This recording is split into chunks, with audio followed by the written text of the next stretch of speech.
Morning, everybody. I wanted to invite you back to another episode of the Robnett Real Estate Rundown. With me today is Paul Fleming, and Paul is a member of the Boise Metro Chamber of Commerce and is in their marketing department. And I just wanted to have Paul on our show because, as everybody knows right now, everybody seems to be reaching out into their community because of what's going on with this coronavirus, and I think it's awesome.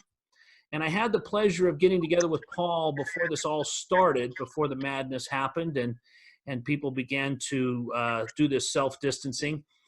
And what really impressed me was, as all this was unfolding, Paul's call is to community action. Paul's call is to being a part of a city as a business leader, as an employer, as a person that can help guide the city. And I just really saw that plays into exactly what everybody is doing right now with their looking out for the elderly, with being responsible for your neighbor, all of the things that we're seeing happen because of this coronavirus. And I really want to thank you, Paul, for coming onto the show.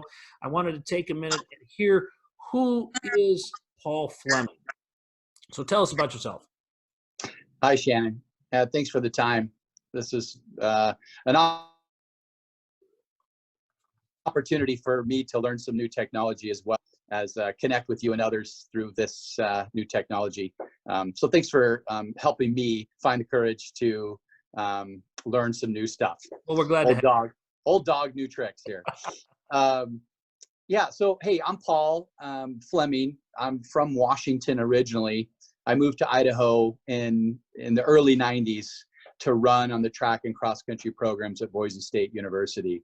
I spent about 15 years with Albertsons,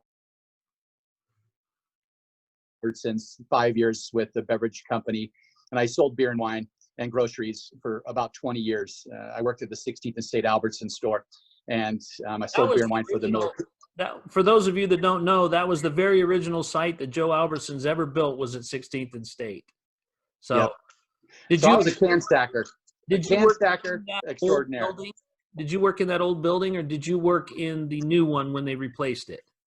Well, I started in '94, so it was the new new building that moved back off the block. Sure. Wow, that's great. That's great. I never did get to, but his wife came in.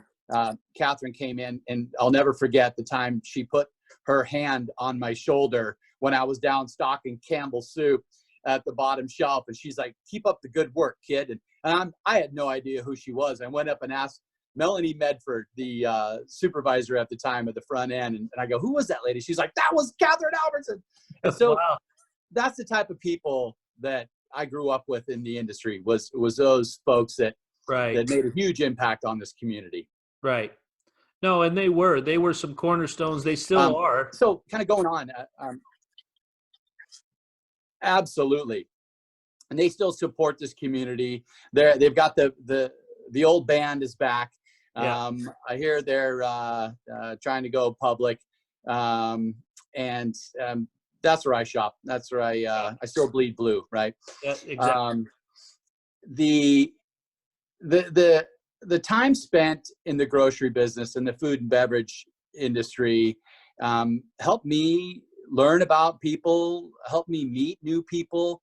So it was a good transition into my current occupation here, which I'm starting my 7th year with the Chamber. Before I started with the Chamber, I didn't really have an idea about the value. And as time goes on, and that's what it is, it takes time to build relationships in a community. I've learned why chambers are important across the globe. Chambers convene and gather people and thought leaders to enhance the communities that they're in. And I'm a firm believer that that's what it takes as a community. In Boise, for that matter, the community was enhanced back with business owners back in the late 80s, right? Right. It was Penny. It was folks like the Morrison Knutsons, the Boise Cascades, the Albertsons. Those are the organizations, the Simplots, right? Yes. And I'm missing a few or many. Well, of course, but you are very correct that when those community leaders came together, and they really entrenched in us. I mean, we've always had an exceptional college for our size. We've had the performing arts thanks to the Morrison Center and the Morrison Knudsen Foundation that put that together. We've had those things. Micron Technologies was created by a couple of groups, Simplot being part of that group, but also Yonkis, who founded that really incubator company that then has gone on to become a global brand as well. And all of that came from leaders in the community that were more concerned about the community, or as concerned, shall we say, about the community as they were about jobs and technology and bringing new industry forward.